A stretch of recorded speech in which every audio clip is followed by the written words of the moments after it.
Si H-bar ay muli pong umaakyat matapos pong pumasok ang Arcax Exchange at ilabas ang unang batch ng money market fund tokens sa kanyang network. At hindi lang basta project ito dahil kasama po rito ang malalaking pangalan tulad po ni BlackRock, State Street, Legal and General at saka Aberdeen. Kaya yan po ang siyang ating pag-uusapan sa video na ito, pero bago po tayo magpatuloy ay pakibasa na lamang po muna ang disclaimer dito po sa ibaba ng ating screen. Ayan, ano po ba ang ginawa ng Arcax sa network ni H-bar?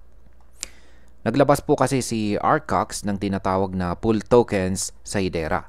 Sa pamamagitan nito, pwede pong pagsamahin ang iba't ibang tokenized assets tulad po ng mutual funds, ETF at saka MMF sa iisang transferable coin. Ang resulta, mas mabilis po ang settlement at mas kaunti ang middleman na kailangan. Ang impact po nito ay mas nagiging attractive si H-bar para sa mga institutional investors dahil nabibigyan po siya ng mas seryosong gamit sa financial sector. Ngayon ay bakit po ba malaking bagay ang pagpasok ng BlackRock at saka iba pa?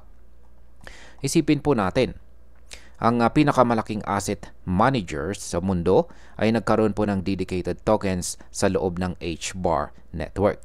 Ibig pong sabihin, pwede pong gamitin ang pool tokens bilang collateral. Pwedeng ihalo ang low-risk instruments gaya po ng treasures at MMF sa mas volatile na crypto assets. Ang epekto po nito ay posibleng magbukas ng bagong market para kay H-bar at dagdag utility na maaari pong magtulak sa kanyang presyo pa itaas. Ngayon ay saan naman po patungo ang presyo ni H-bar? Ayon po sa technical charts, may nakita po ritong bull flag pattern itong si Butterfly na posible pong magtulak kay H-bar sa target na 0.54. Pero sa ngayon, nasa 0.23 pa lamang siya. Kaya mahalaga po na manatiling hawak ng mga bulls ang price level na ito.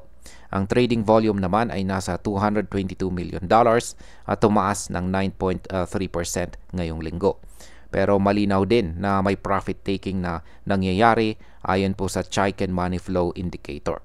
Kung tuloy-tuloy po ang demand mula sa mga whales at saka institutions, posibleng ang maabot na H-bar ang target price na 0.54. Yan, bilang panghuli, ang opinion ko naman po rito ay si H-bar ay nasa isang critical na yugto. Malayo pa po siya sa kanyang all-time high na 0.56, pero ang pagpasok po ni Arcax at ang mga higanting asset managers ay nagsisilbing napakalakas na signal.